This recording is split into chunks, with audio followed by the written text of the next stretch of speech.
राजधानी दिल्ली में आज अभेद किलेबंदी है।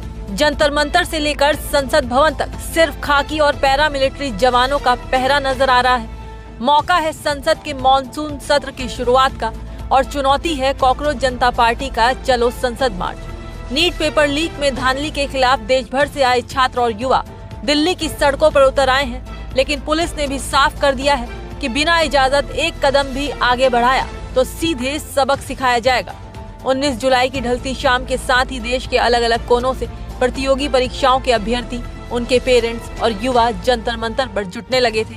गुस्सा नीट परीक्षा में हुई धांधली को लेकर है। छात्र अपनी मांगों को लेकर आर पार के मूड में हैं और आज संसद तक मार्च करने की तैयारी है। लेकिन संसद के करीब इस बड़े आंदोलन को देखते हुए दिल्ली पुलिस और खुफिया एजेंसियां पूरी तरह अलर्ट मोड पर हैं। Jantar Mantar, parliament street, central Vista और कनॉट प्लेस में लगभग 5000 जवानों की तैनाती के साथ 3 टियर सुरक्षा ग्रिड तैयार किया गया है। दिल्ली पुलिस की 2 परतों के अलावा पैरामिलिट्री फोर्स तैनात हैं। रैपिड रिस्पांस टीमें, आंसू गैस की गाड़ियां और दंगा रोधी वाहन स्टैंड बाय पर हैं। नई दिल्ली में BNSS की धारा 163 लागू कर दी गई है, यानी 5 या उससे ज्यादा लोगों के एक जगह इकट्ठा होने या जुलूस निकालने पर पूरी तरह प्रतिबंध है। वहीं अभिजीत दीपके की CJP ने गाइडलाइंस जारी करते हुए मार्च में शामिल लोगों से अपील की है कि इस मार्च में हिंसा की कोई जगह नहीं होगी, ना किसी को गलत करना है और ना ही गलत होने देना है। लेकिन दिल्ली पुलिस ने भी साफ कर दिया है कि पुलिस को ऐसी अनुमति के लिए कोई आवेदन नहीं मिला है और ना ही ऐसी कोई अनुमति दी गई है।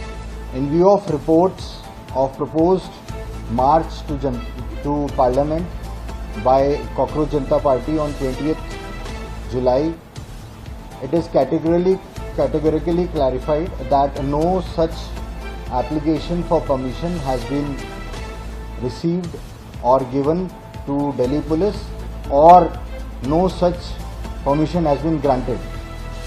Prohibitory orders under section 163 Bharatiya Nagrik Suraksha Sanhita are in force in whole of the New Delhi district area. So according to that, assembly of 5 or more persons, protest marches और demonstrations are not allowed। आंदोलनकारी मुख्य रूप से 3 बड़ी मांगों को लेकर सरकार को घेर रहे हैं। नीट परीक्षा में हुई गड़बड़ी और पेपर लीक मामलों की निष्पक्ष जांच कर जवाबदेही तय की जाए। धांधली की नैतिक जिम्मेदारी लेते हुए केंद्रीय शिक्षा मंत्री धर्मेंद्र प्रधान का इस्तीफा लिया जाए।